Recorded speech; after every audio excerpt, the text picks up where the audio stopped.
Bom dia, boa tarde, boa noite, bem-vindo a mais um episódio do Insight Cash, o episódio onde nós buscamos respostas e para isso trazemos perguntas. E hoje, mais uma vez, estamos aqui com o incrível Leonardo Feldman, ou para os íntimos, Léo. Dá um salve aí, Léo. Opa, galera, beleza? Estamos aqui também com a Manuela Batitucci, Oiê. Manu para os íntimos, o grandíssimo Luiz Pires. Fala aí, Luiz.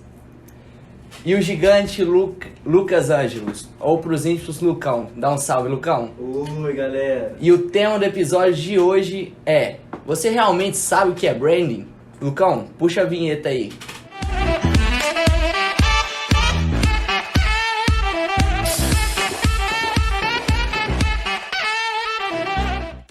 Para começar nosso episódio de hoje, falar sobre branding, afinal de contas, uma palavra um tanto quanto curiosa, não tem tradução para o português.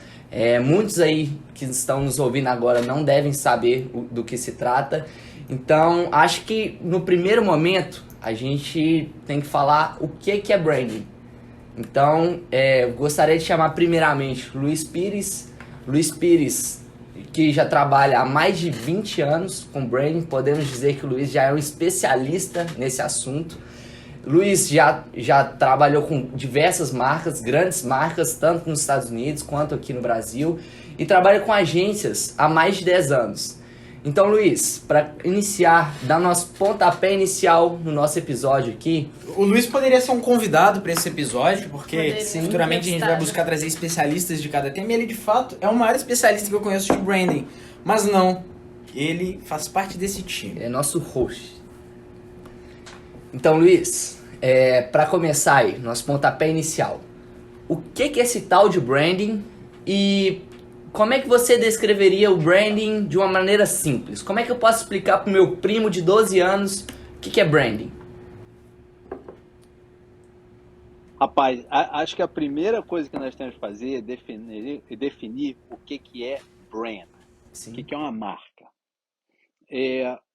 Como a palavra diz, ou como o termo indica, brand significa, colocar uma brand significa colocar uma marca com ferro. A primeira marca que nós sabemos são ânforas de vinho vindo e que foram achadas no fundo do mar num naufrágio romano. Ou seja, nós sabemos que desde há 2000 anos atrás havia pessoas tentando diferenciar produtos ou garantir qualidade através de branding, marcar alguma coisa. Se nós trouxermos para o dia de hoje, o que é uma marca? Uma marca, quando nós falamos, vamos criar uma marca, é uma série de ideias que nós queremos passar na cabeça do consumidor.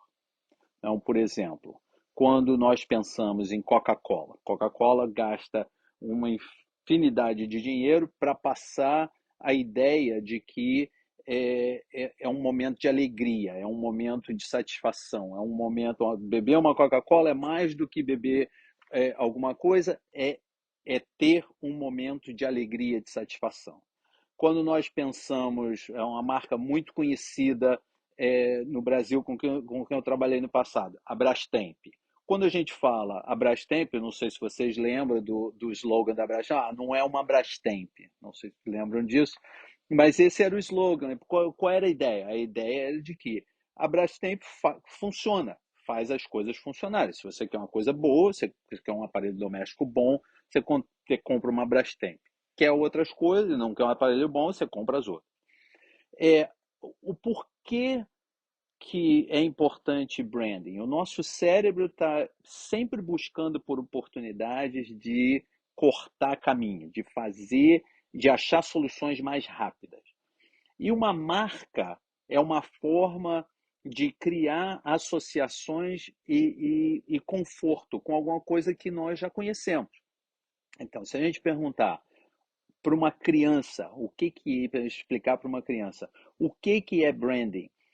São todas as ações que nós tomamos para reforçar uma determinada ideia. Então, existe essa confusão entre brand e branding. Brand é a ideia que eu quero criar na cabeça das pessoas. Branding são todas as ações que eu faço todos os dias em todos os pontos de conexão com o consumidor ou com o cliente para reforçar e criar essa ideia. Ô Luiz, Faz sentido? faz sentido. O sonho então de alguém que está desenvolvendo uma brand, uma marca, seria criar aquela associação entre produto e marca, como Bombril, Gillette, etc. Esse seria o sonho de consumo. Esse seria o ápice, Luiz, de uma marca? Depende muito do objetivo, né? Essas marcas que vocês mencionaram são marcas de volume, que conseguiu conectar com milhões de pessoas. A Omo, até bem pouco tempo, era uma das marcas mais reconhecidas no mundo, por conta do número de pessoas que reconheciam no Brasil, né? Pelé é uma marca famosíssima no mundo, é fácil de ser reconhecida. Eu acho que quando a gente pensa em termos de empreendedores e startups, e quem está tentando criar uma marca, nós estamos tentando criar uma associação na mente do público-alvo. E o público-alvo existia um momento que tinha que ser milhões de pessoas. Hoje em dia não é mais necessário serem milhões de pessoas. Se a gente pensa na Certiduc, por exemplo, se a Certiduc tiver 100 clientes por ano, provavelmente está bom. 100 clientes é um número bom para esse mercado. Ou seja, tudo depende muito do que nós estamos falando. Para um produto de consumo como o Bombril, a marca tem que vender Escala, né? muito Sim. volume todos os dias. Porque a quantidade de investimento por trás da marca é muito grande.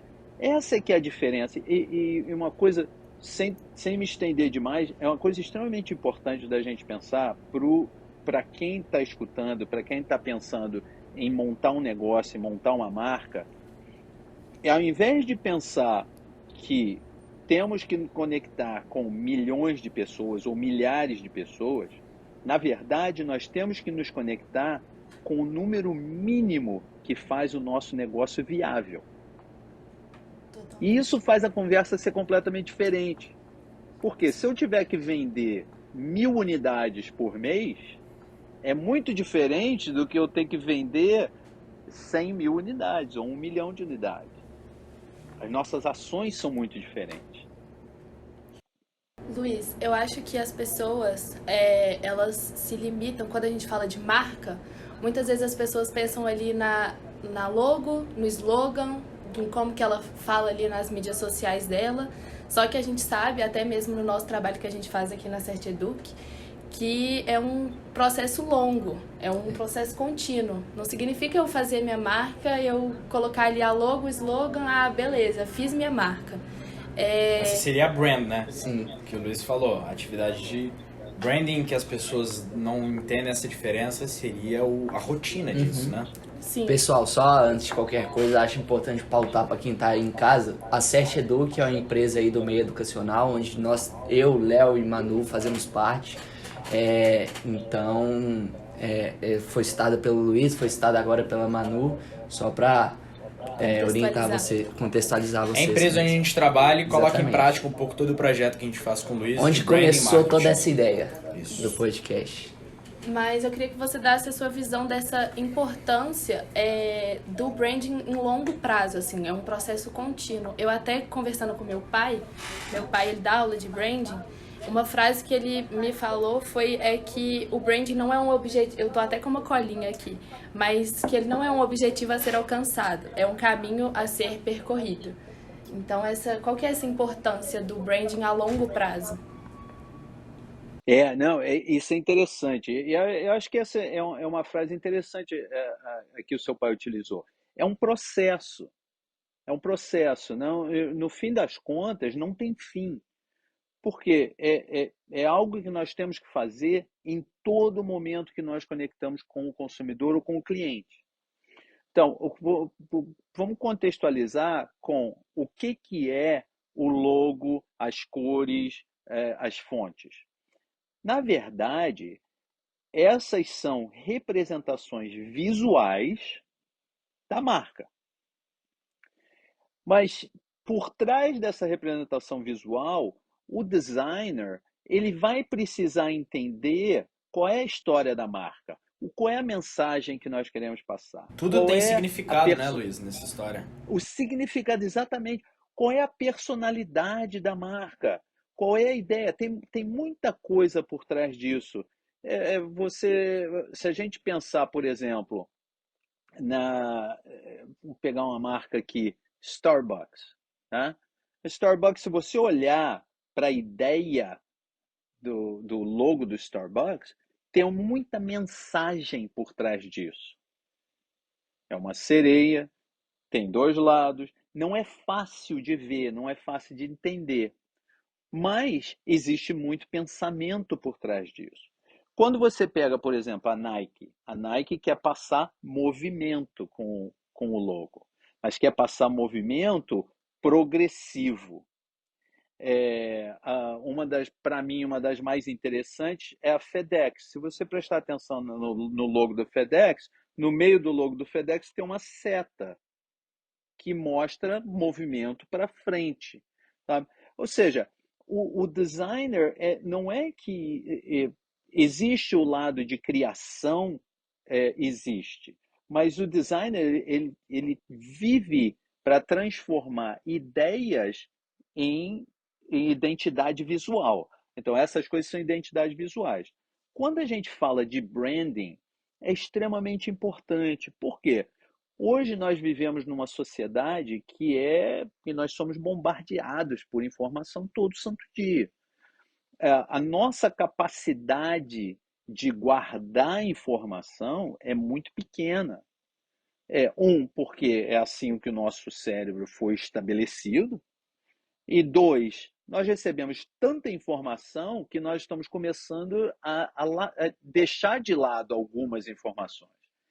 Uma marca significa que é a diferença entre o consumidor olhar ou o cliente olhar para algo que tem uma percepção favorável e é familiar, e algo que tem uma percepção desfavorável ou não é familiar. Nós sabemos que há vários estudos que mostram que familiaridade é um dos elementos principais de definir o que eu compro ou não. Verdade. E fica o Por exemplo, questionamento para aí vocês. do que significa a logo da Insight, que foi feita por um grupo, uma equipe de designers renomados, né? E que com certeza pensaram nisso antes de desenhar a logo, né? Então fica no ar aí Não é? o que significa. Exatamente. Não, vocês, por exemplo, me diz uma marca, pensa entre vocês, qualquer um dos três, uma marca que vocês compram sem pensar muito. Acho que Doritos, por exemplo. Dorito. Por quê? Aí tá uma boa pergunta. Lá em casa a gente come guacamole demais. Aí a gente sempre associa o nacho, né, pra comer com guacamole, e o Doritos é o que tá ali. Eu acho que a gente é bom, desde sempre, uma criança vê Doritos no supermercado, né? Aquela embalagem chamativa, aquela logo. Então você vê um salgadinho, não sei, chip, salgadinho, como as pessoas chamam, mas... Ou nacho. Você vê aquilo ali e, enfim, eu acho que fez parte, assim, da minha... É até não saudável falar isso, né? Nostalgia, né? Nutricionista de plantão.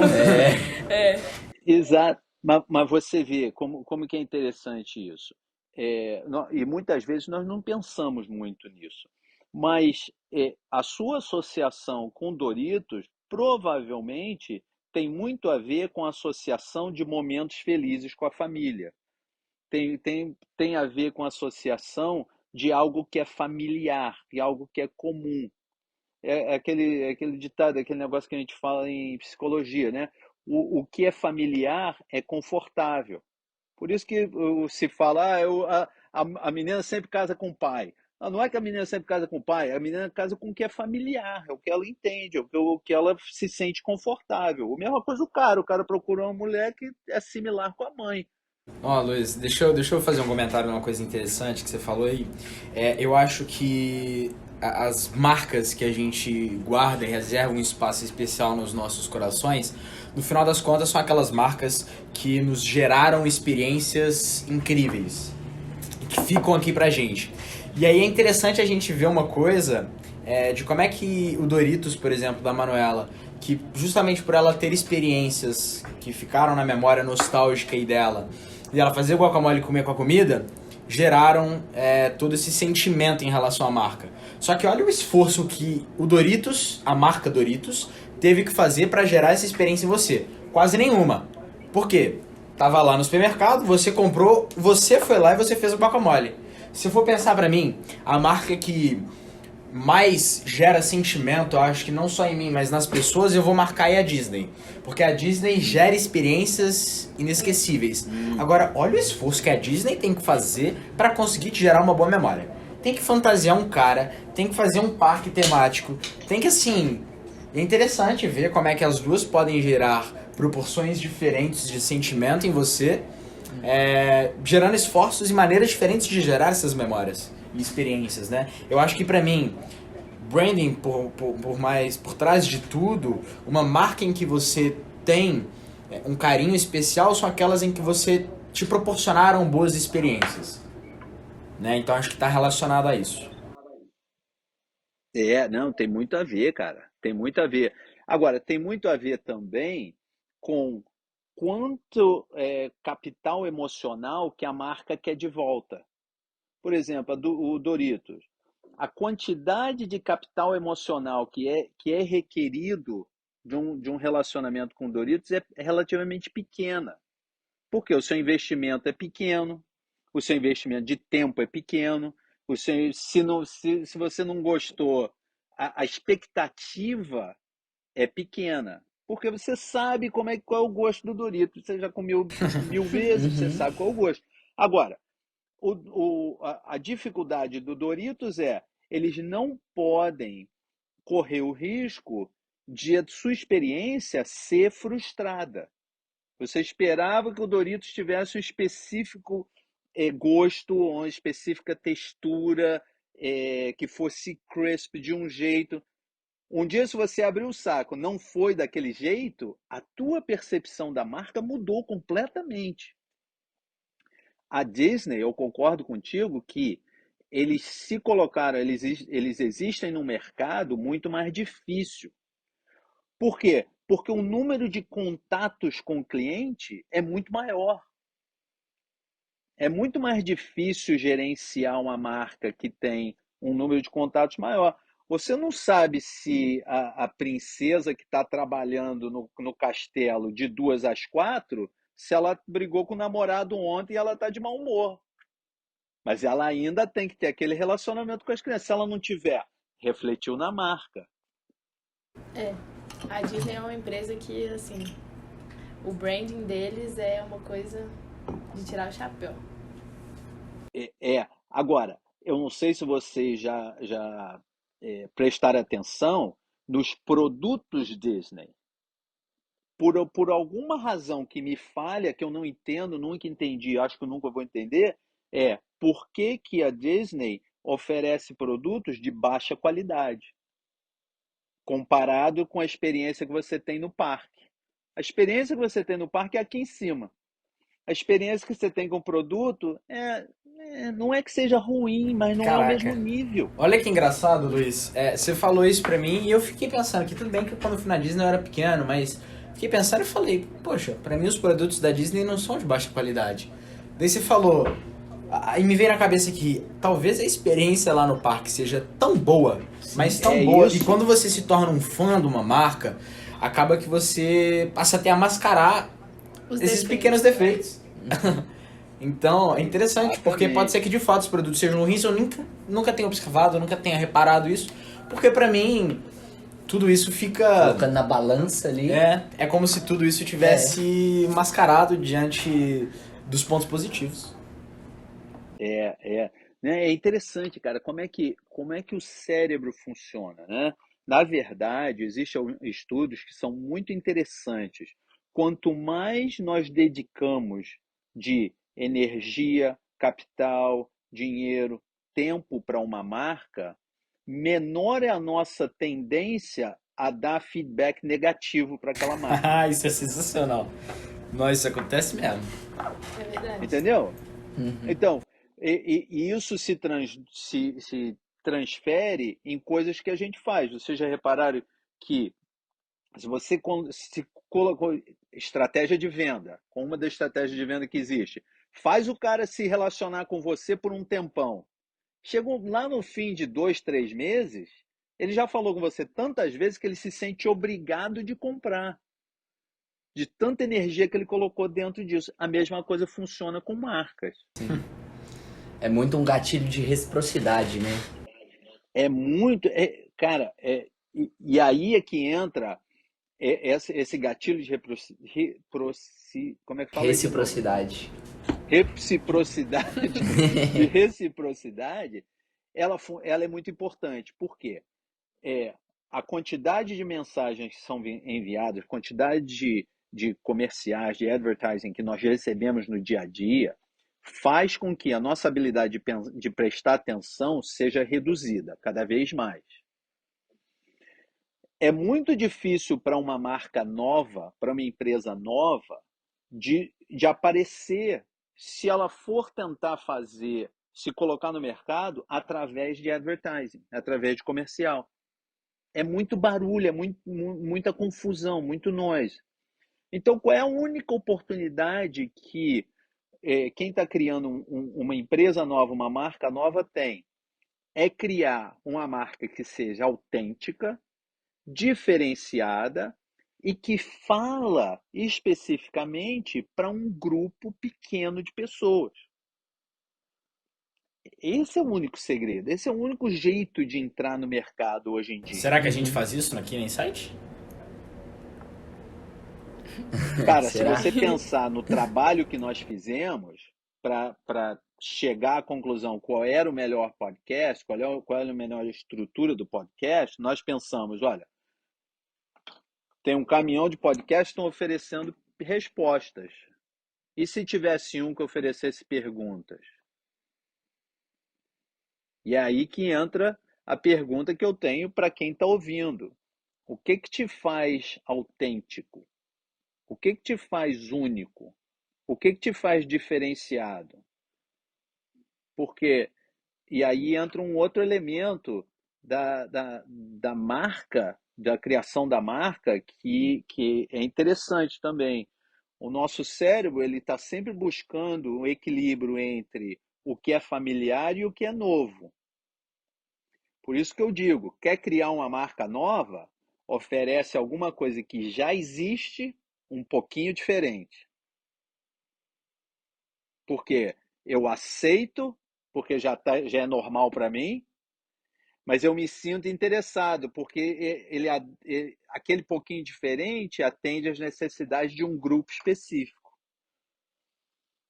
Ô Luiz, um ponto interessante que eu acho relevante de levantar aqui, até fazendo associação com o comentário da Manu, foi a questão de investimento em marketing, dessas marcas que principalmente começam agora. E fazendo relação com Doritos, da Manu, que hoje em dia não precisa investir tanto para conseguir fazer com que a Manu tenha experiências boas com a marca. Eu acho que um dos maiores poderes que o branding tem é otimizar os investimentos de marketing.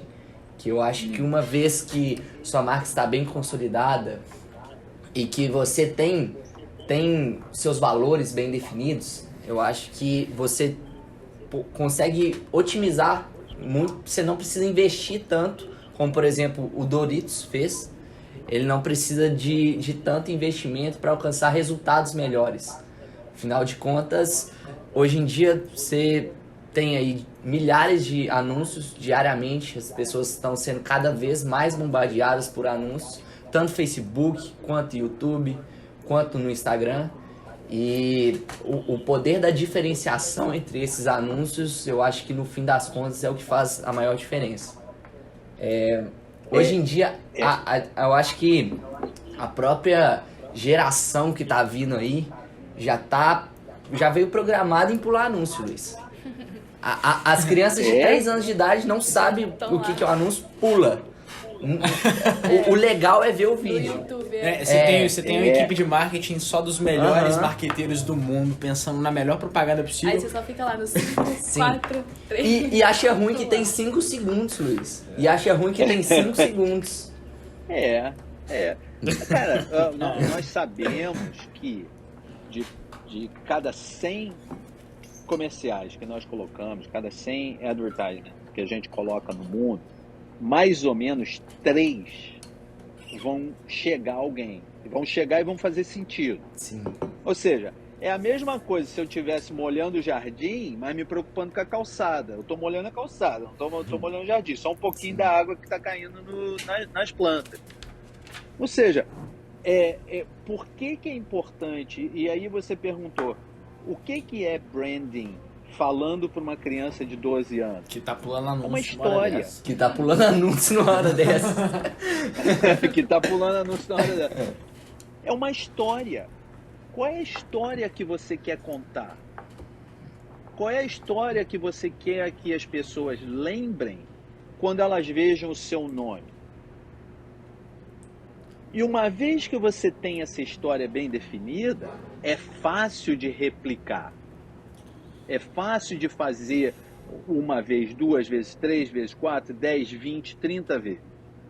O problema das marcas, e principalmente as marcas mais estabelecidas, é mais fácil, porque o que elas realmente estão fazendo de colocando o nome delas, por que o Doritos ainda precisa fazer comercial? É questão de familiaridade. Sim. É só para se manter como uma marca familiar.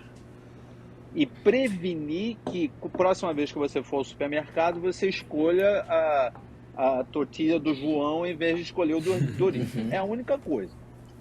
Porque eles não precisam de mais awareness. Já tem. É mais um sistema de bloquear os outros do que qualquer outra coisa.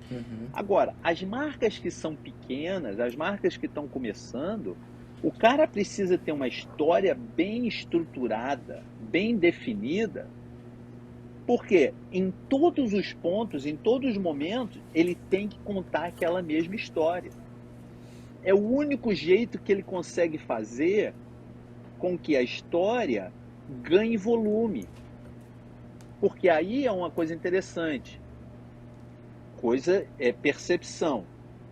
Vocês já repararam como é sabido que o índice de violência no mundo vem caindo. Eu vou falar dos Estados Unidos em particular. O índice de violência nos Estados Unidos vem caindo pelos últimos 10 anos.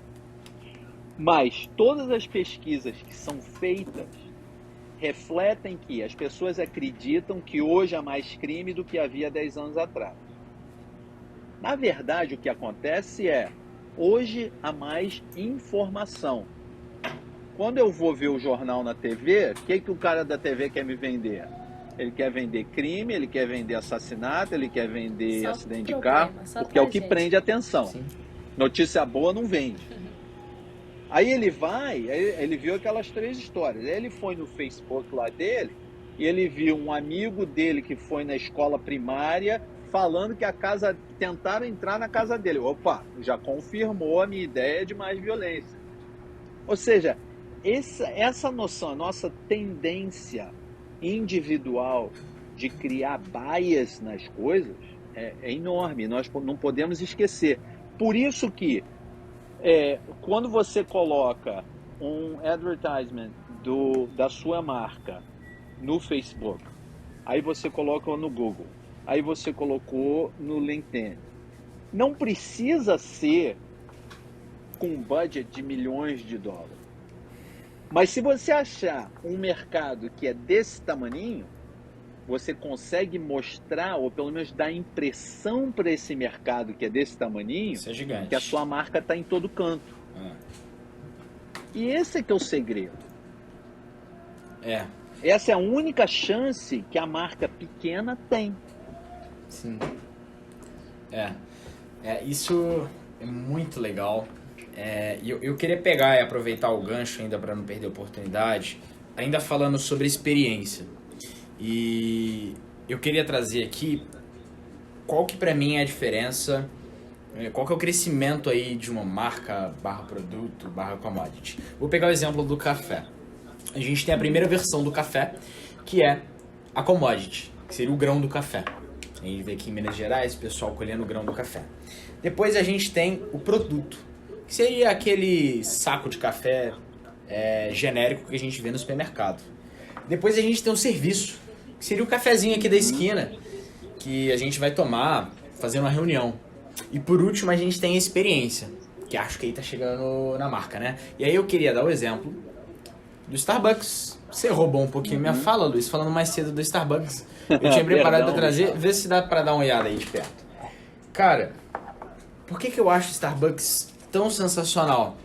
Porque eles poderiam ser meros vendedores da commodity, vender o grão. Que inclusive hoje eles vendem. Eu passei lá na Starbucks hoje para dar uma olhada na loja e lá eles estavam vendendo o saco de café.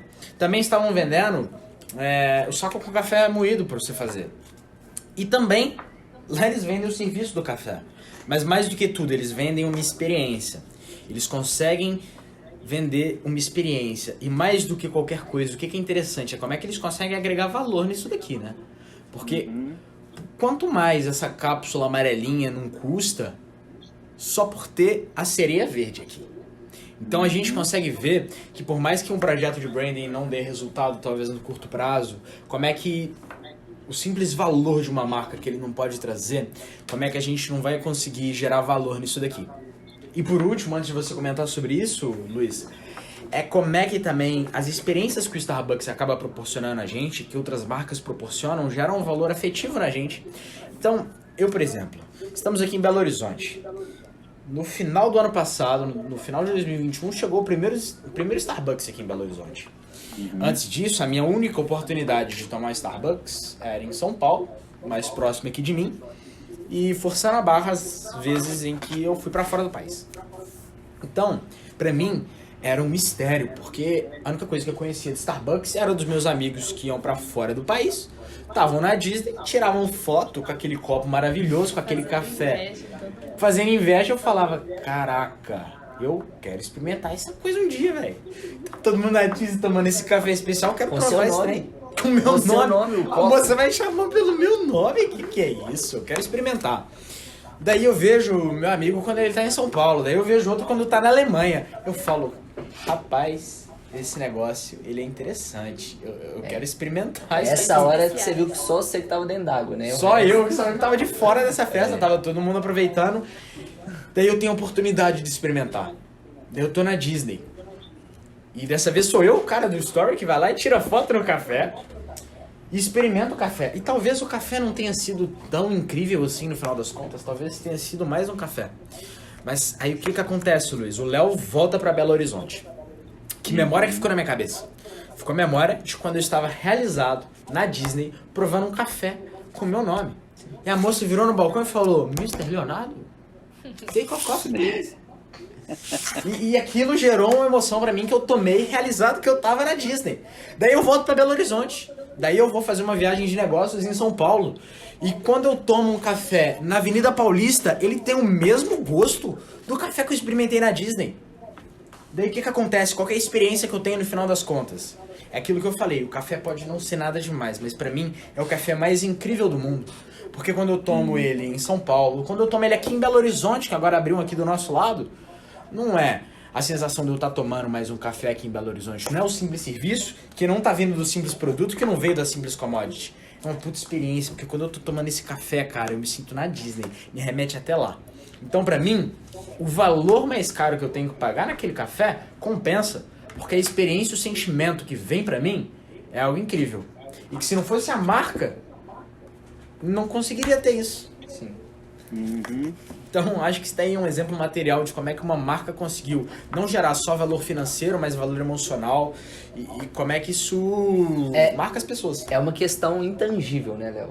É. Eu acho que o poder da marca é justamente essa questão de ser intangível. É. Eu acho que um outro case que a gente pode pegar aí é da própria Amazon.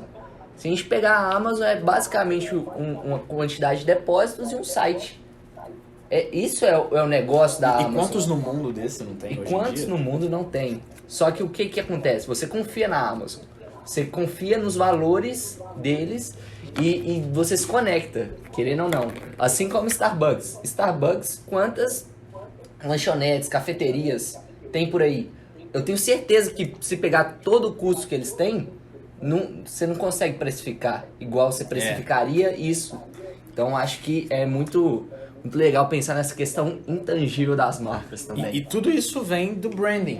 Sim. E aí que a gente quer chamar a atenção das pessoas, a gente vai chegar no assunto mais como é que você vai conseguir aplicar isso na sua vida, mas agora falando de empresa e negócios, como é que por mais que muitas empresas, na hora de ver um orçamento de um projeto de branding, não vem como algo prioritário, porque lógico, não é isso que vai trazer resultados no curto prazo, mas como é que no médio e no longo prazo isso pode trazer um valor essencial que vai te diferenciar dos outros. E hoje, né, Luiz, você traz aquele número lá de tantas propagandas que a gente não tem, de tantas empresas que a gente não tem, como o João trouxe esse exemplo incrível, quantos e-commerces não se tem? Mas justamente por fazer um trabalho de longo prazo, de branding, hoje eu confio na Amazon.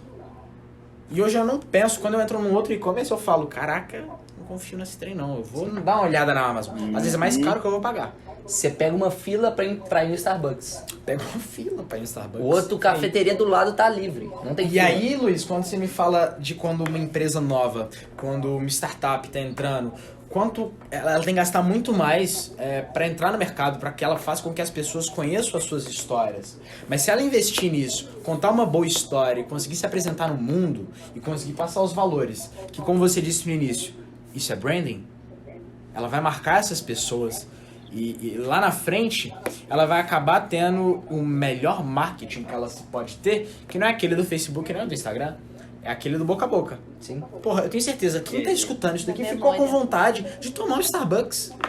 Eu fiquei com vontade. E eu já sabia que eu ia falar disso, eu tô com vontade de ir lá agora, pega um café. Cara, é interessante, porque você vê, ir ao Starbucks para você é um elemento social. É validação social com o grupo de pessoas que você anda. É mais ou menos assim, pessoas como nós fazem coisas dessa forma. As pessoas com quem eu ando vão no Starbucks. Pessoas com quem eu me relaciono vão no Starbucks. Você, por questão, o que eu chamo de moeda social, como você quer ser reconhecido como parte dessa tribo, você tem que fazer isso também. Sim. Porque se você pensar que café por café, eu colocaria dinheiro na mesa de que o café que é produzido em Minas é muito melhor do que o café que você Isso pode que eu ia Starbucks. falar, a gente na terra do café. Eu tomaria esse risco. Eu vou com você. E viva o capitalismo. Mas é diferente, porque o café que foi produzido na fazenda em Minas e é vendido com uma marca genérica, ela não tem a carga emocional de que o Starbucks tem. Sim. Porque gente como a gente faz coisas dessa forma. Então, quando você fala da marca que está começando, uma das coisas que é extremamente importante é encontrar um grupo de pessoas que vem buscando por aquela solução há um tempão e não foi atendida. Tá? Então, nós demos o exemplo, hoje a gente estava falando do Canva. Né? Sim. O Canva é uma excelente ideia se você parar para pensar. Inclusive, ô Luiz, dá uma olhada na minha garrafa aqui. Tem um adesivo do Canva aqui que eu recebi lá em casa por usar pra caramba esse trem. E eu tô fazendo propaganda pros caras. E você tá fazendo propaganda. Paga nós. Não, a gente já fez propaganda, não sei pra quantas empresas aqui, né? Nesse podcast. Exato. O Canva é interessante, por quê? eles olharam para uma coisa que existe, design. Tá bom, não é uma ideia radical. Mas o que eles trouxeram de novo foi a pergunta filosófica: por que eu preciso de um designer? Por que eu preciso de alguém que conheça Sim. Adobe? Por que eu preciso de alguém que tenha ido para a escola? Essa foi a pergunta Por que eles que isso fizeram. não pode E ser aí os caras criaram uma democratizado, né? solução.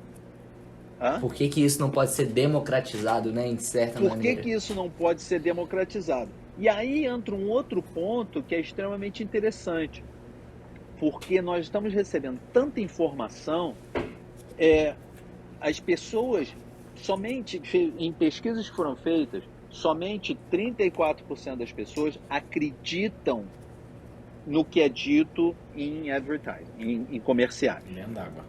Mas 9 em 10 pessoas tomam decisões depois de perguntar a um amigo ou um parente. Sim. Ou seja, o que o Starbucks faz para você, no exemplo que você deu, Léo, o Pedro, ele foi no Starbucks, eu confio no Pedro. Ele falou para mim que ele estava lá, ele me mostrou que ele estava... Eu tenho que ir também, eu tenho que confiar.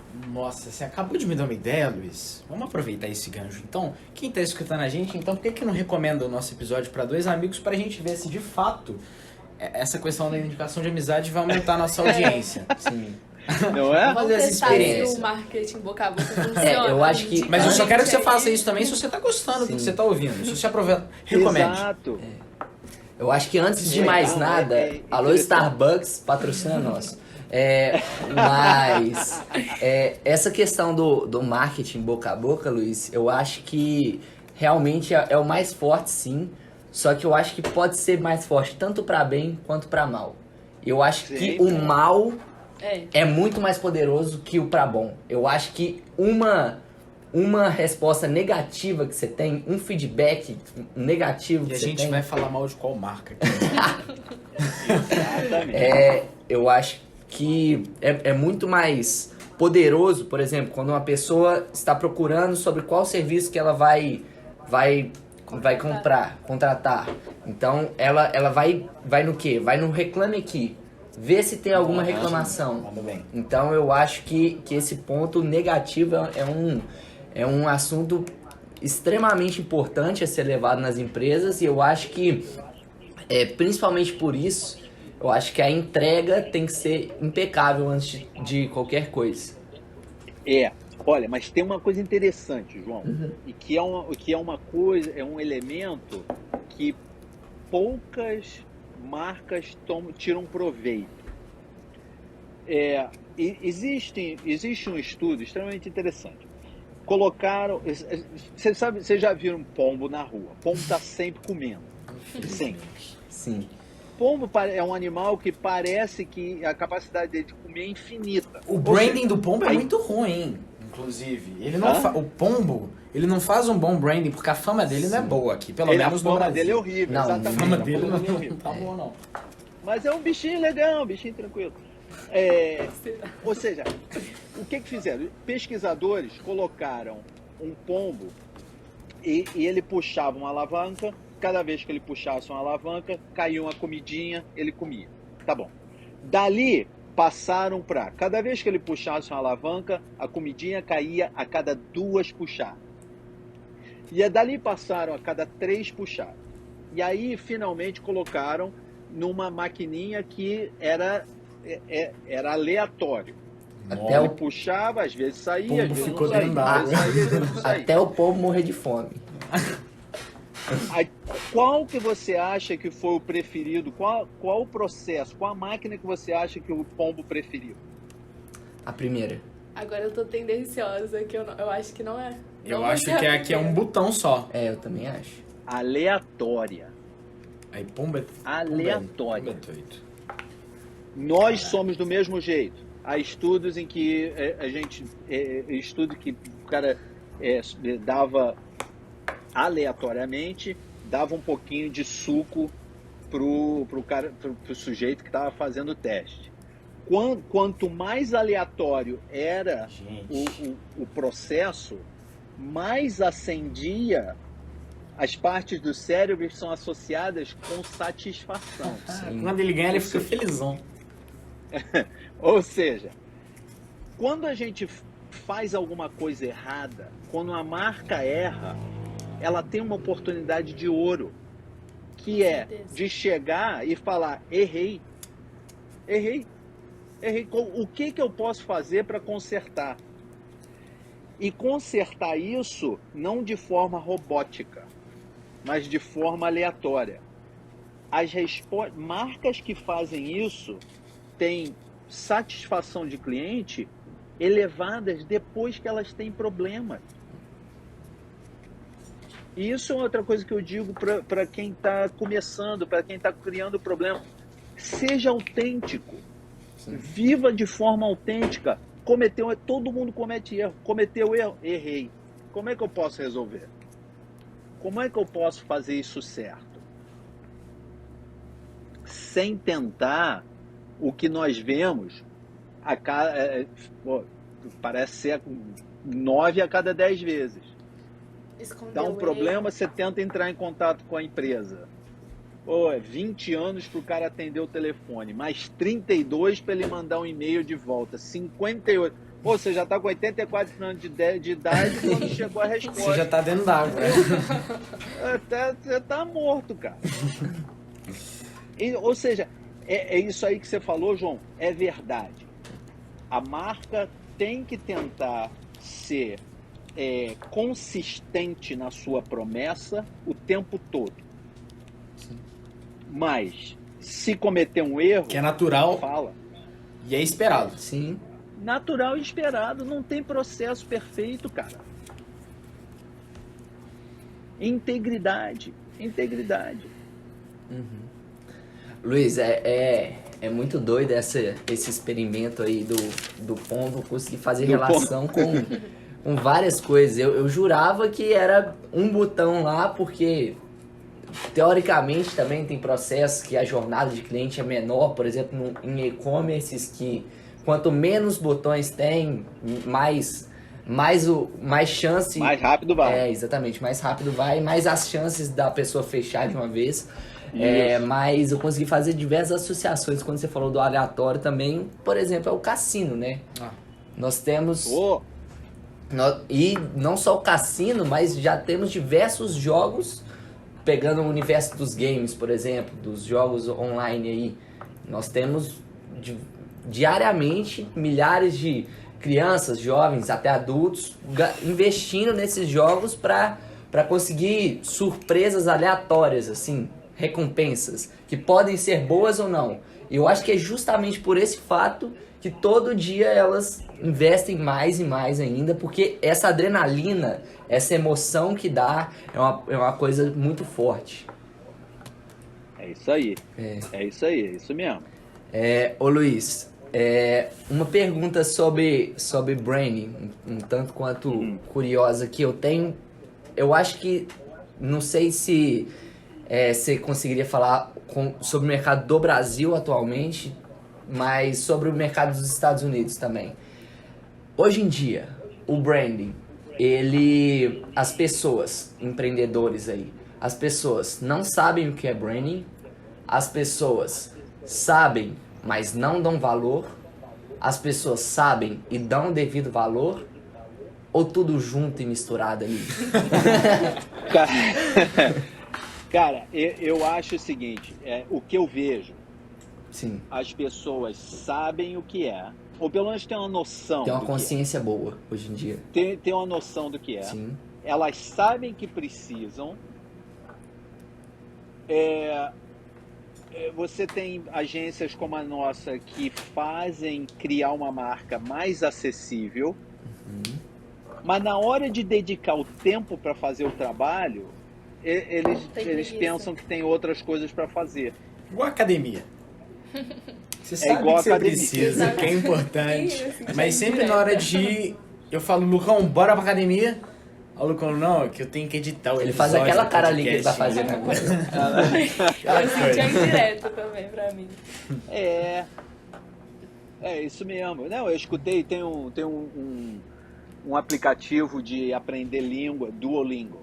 Não sei se você já ouviu Eu falar. tentei esse já também. Não. O comercial dos caras ontem era: em 3 semanas aprenda uma língua diferente. Ah, peraí. Quer dizer, Uai. às vezes não. Pô, mas sabe o que ele tá tentando fazer? Ele tá tentando pegar o cara que é preguiçoso. Sim. Ele não tá indo atrás do sujeito que realmente quer aprender a língua. Uhum. Ele tá atrás do sujeito que quer aprender um pouquinho para ele trocar 2 palavras, para ele se sentir confortável. Uhum. Esse cara tá jogando em cognitive dissonance, que a gente chama de dissonância cognitiva.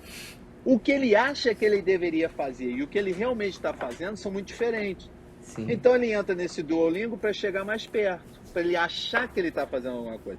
Faz diferença? Faz diferença nenhuma. Uhum. É. Mas no coco dele faz diferença, ele se sente melhor. Olha, a conversa tá muito boa, mas eu quero te fazer uma pergunta aqui. Inclusive, vale a pergunta pra gente conhecer melhor o nosso público. Eu acho que a gente tem que entender melhor quem tá escutando a gente. Aos poucos a gente vai conhecendo esse pessoal. Mas pelo que eu sei, não é todo mundo aqui que tá necessariamente envolvido em negócios, em empresa ou na área de marketing e de branding. Então, inclusive, Lucão, isso é um bom corte pra quem olhou o nome do episódio e falou tipo assim: ah, eu não preciso de Nem sei o branding. que é branding. Porque eu sou um cara que, não trabalho com branding, não preciso desse trem. Eu sou encanador. Sou um encanador. Ou sei lá, tô na faculdade, tô estudando Nem trabalho, não economia. tenho Pra que eu marca. preciso de branding? E aí o que eu quero trazer aqui que acho que é o mais importante, o mais aplicável de todos. Branding não está só nas empresas, porque todos nós somos marcas. O que fazemos, como fazemos e o que queremos passar. Quando eu penso numa pessoa e a imagem que me remete, o sentimento que se me repete, tudo isso é branding. Então eu queria trazer o tópico aqui de personal branding. O que devemos fazer, se devemos nos preocupar com isso, como aplicamos isso para que a gente seja uma marca campeã. Cara, isso aí eu acho importantíssimo. Provavelmente porque eu tenho bias, porque é a minha vida. Mas eu acho que é o tipo de coisa que deveria ser ensinada na escola. Não necessariamente chamar de branding, mas chamar de qual é a vida que eu quero levar. Quando você pensa qual é o processo de branding? A primeira coisa que eu faço é ajudar o cliente a entender o que é que ele gosta e é bom. Essa é a primeira coisa. A segunda coisa é olhar para o mercado e entender o que existe pelo mundo. O que tem pelo mundo? O que você reconhece como sendo interessante? E aí a terceira parte é como é que você se comunica. Como é que você fala essas coisas. Mas se você traz o que o mundo precisa, o que o mercado precisa, o que os clientes estão procurando, o que o mercado está procurando, e a oportunidade, aí você cria o espaço em branco. Então, por exemplo, eu hoje mesmo recebi uma ligação de um cara, ele tem uma empresa pequena de concertos caseiros. Tá bom. Então ele me perguntou, como é que eu posso criar uma marca? Eu dei o processo para ele. E no fim da história, nós começamos a discutir e eu falei, cara, por que você não começa a explorar, ensinar os outros a consertar coisas? Ou pelo menos identificar o problema. Se ele realmente precisa de solução, se ele precisa de ajuda. Ou seja, o que eu quero? Eu quero que esse cara, ele é um profissional único, ele é um profissional liberal. Mas eu quero que ele se associe a achar soluções, ao invés de vender serviço. Por quê? Porque todo mundo vende serviço. Todo mundo vende serviço. Então, uma pergunta que eu faria para quem está escutando é: qual é o seu superpoder? Qual é a coisa que você faz que ninguém mais faz no mundo? E todo mundo tem essa coisa. Todo mundo tem. Sim. Todo mundo tem.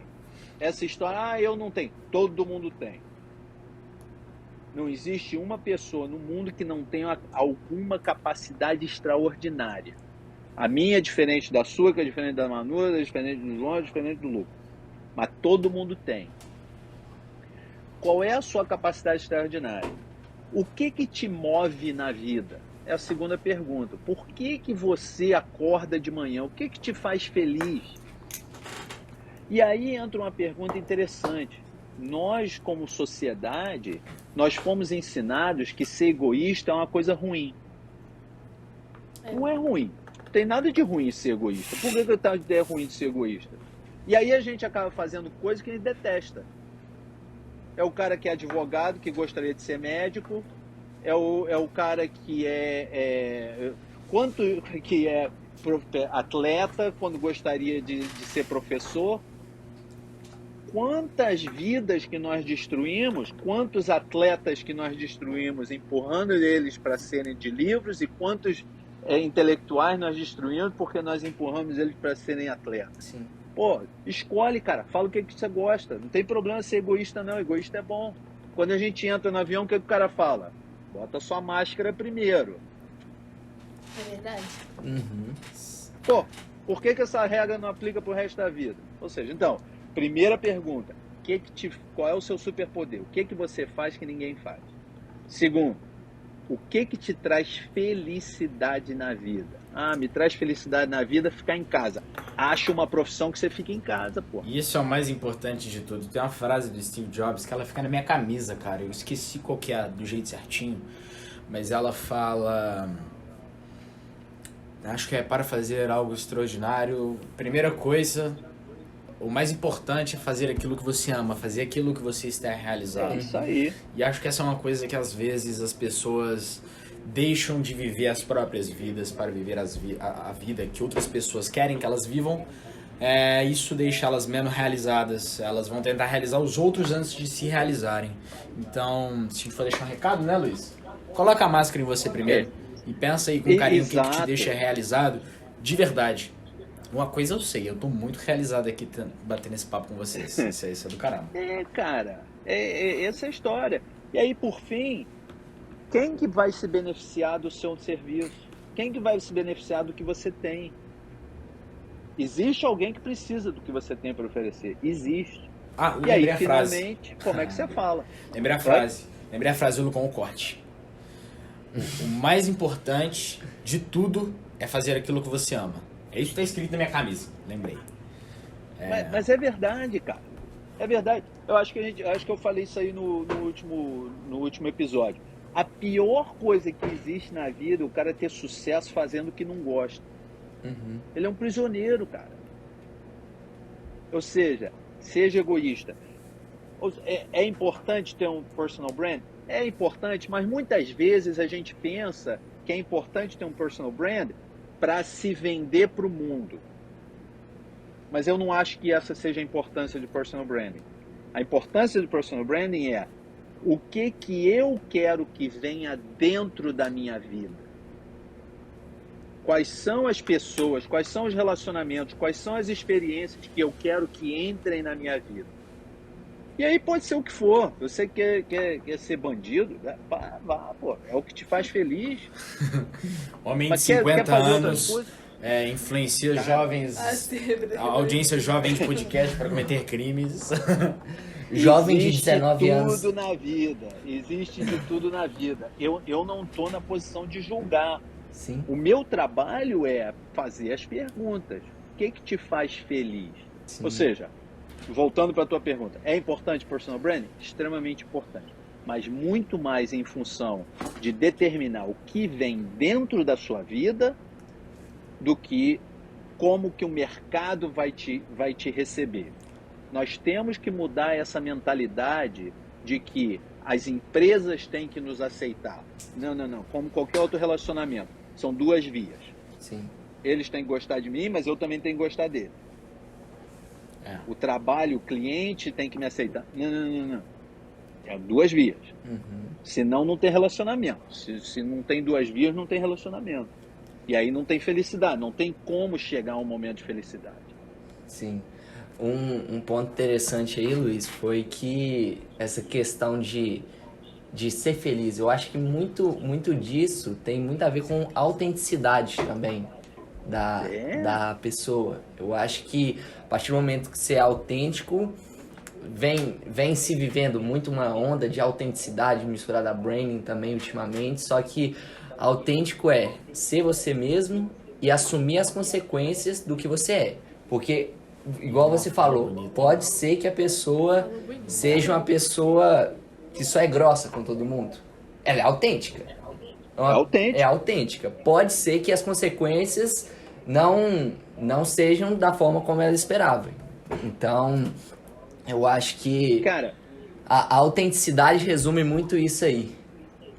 autenticidade e integridade, Sim, sabe? Integridade. Infelizmente, a noção de integridade mudou. A noção de integridade, quando a gente pergunta para alguém, o que é integridade? É ser honesto. Se você for olhar no dicionário, não é ser honesto. A noção de integridade é o que eu falo, o que eu penso e o que eu faço são todas as mesmas coisas. sim. Sempre. Eu não tenho problema de saber que alguém age de forma com falta de ética. Eu não tenho problema de saber disso. Mas me dá a oportunidade de escolher se eu quero interagir com aquela pessoa. Sim.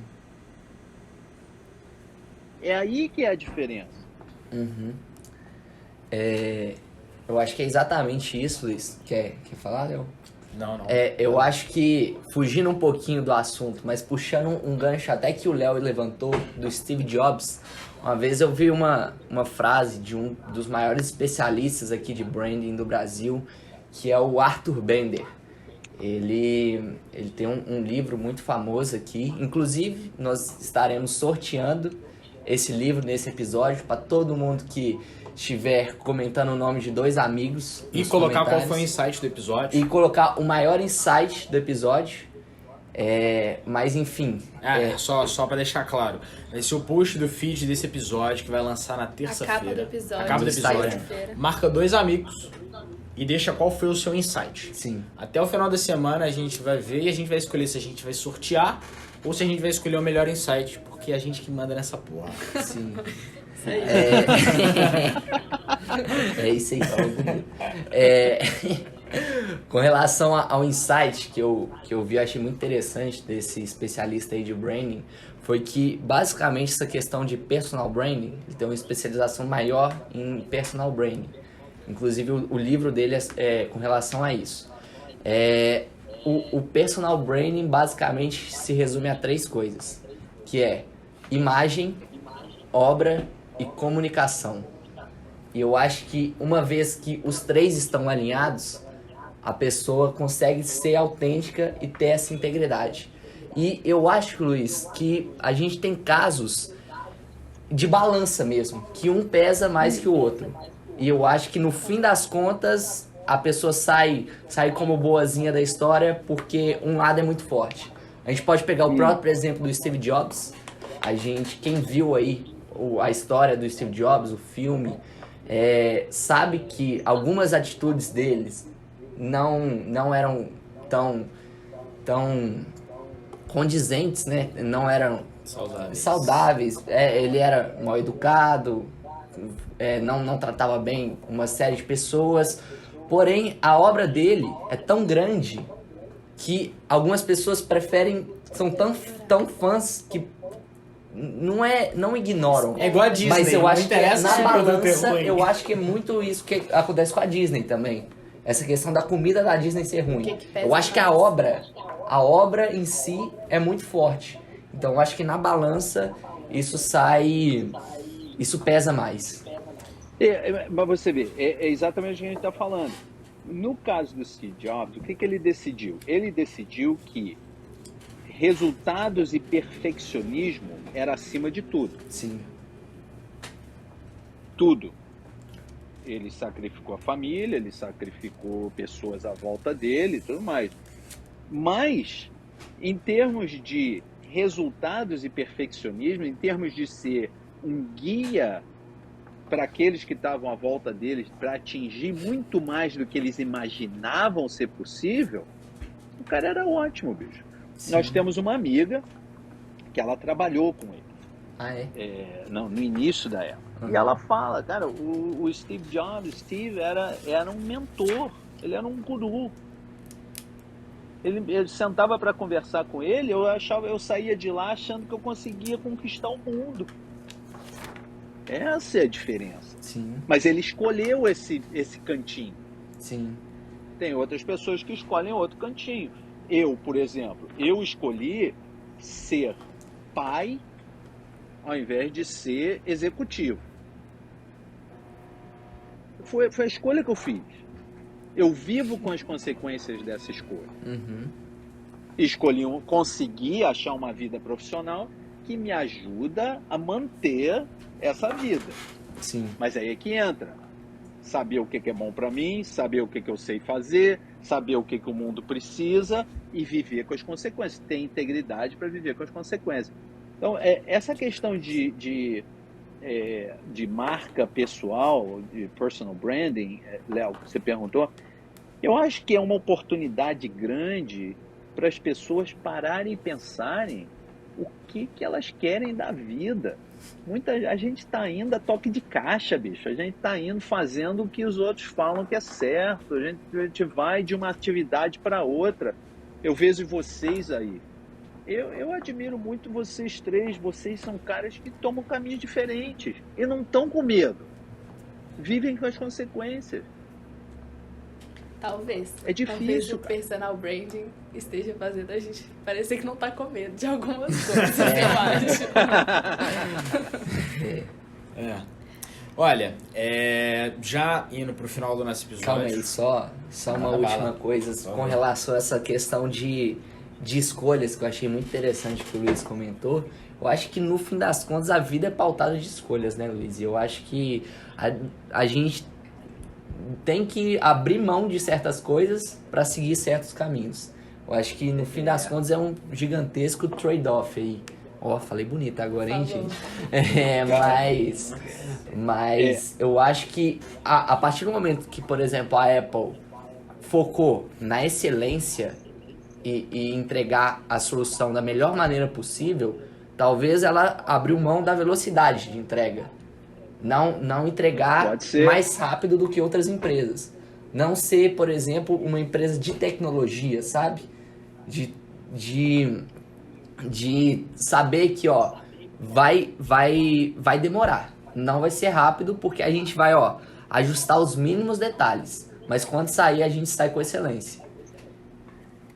Cara, é interessante. Eu acho interessante. A Apple eu acho um exemplo interessante porque os caras levam a sério a noção de fácil de usar e design. Sim. Se você abrir um produto Apple, o design dentro do produto é bonito. O pacote é bonito. O site é bonito. Não tem nenhum momento, nenhum ponto de contato em que eles desviam dessa história de que design é importante, de que fácil de ser utilizado é importante. Sim. Os caras vivem por isso. Agora, eles abrem mão de ser rápido, eles abrem mão de ter o melhor processador, entende? Sim. Nó, Luiz. Tem sempre o trade-off. E uma vez você me falou uma coisa que eu acho que eu falei isso mais cedo no episódio, mas isso pra mim sim é a representação do que é branding, de um brand, uma marca bem executada. Faça esse exercício, você que tá escutando. Respira fundo. Conta até 3. Conta 3. Fecha os olhos. E eu quero que você imagine um restaurante da Apple. Eu tenho certeza que você consegue imaginar como é que seria esse restaurante. Porque a marca deles é tão bem estabelecida e segue princípios tão a sério que hoje são telefones e computadores e relógios e fones. Mas amanhã, quando for um carro, quem sabe um dia ser um restaurante, você consegue imaginar como é que isso seria. Então acho que isso sim é uma marca bem estabelecida. E se você for pensar numa pessoa, quando você pensar numa pessoa e um trabalho que essa pessoa está fazendo, você vai saber se a marca dessa pessoa está sendo bem executada, você vai até imaginar como é que vai ser o trabalho dela. Exatamente. E para o pessoal que tá ouvindo e tá pensando, o que eu preciso pro meu personal brand? Começa com aquela lista que eu falei na última vez, no último episódio. Quais são as 5 prioridades da sua vida? Quais são as suas 5 prioridades? Não é um exercício fácil, mas é um exercício importante. Necessário. E aí começa a fazer o exercício de, uma vez que você definiu as suas prioridades, cada decisão que você tiver na sua frente, passa por cada uma das prioridades. Vê se ela passa no teste de é bom. Sim. Se não passou, falhou em uma, não faça. Uhum. Inclusive, para você que tá ouvindo aí e ainda não escutou nosso primeiro episódio, vai estar aqui no link da descrição, seja no YouTube, seja no Spotify.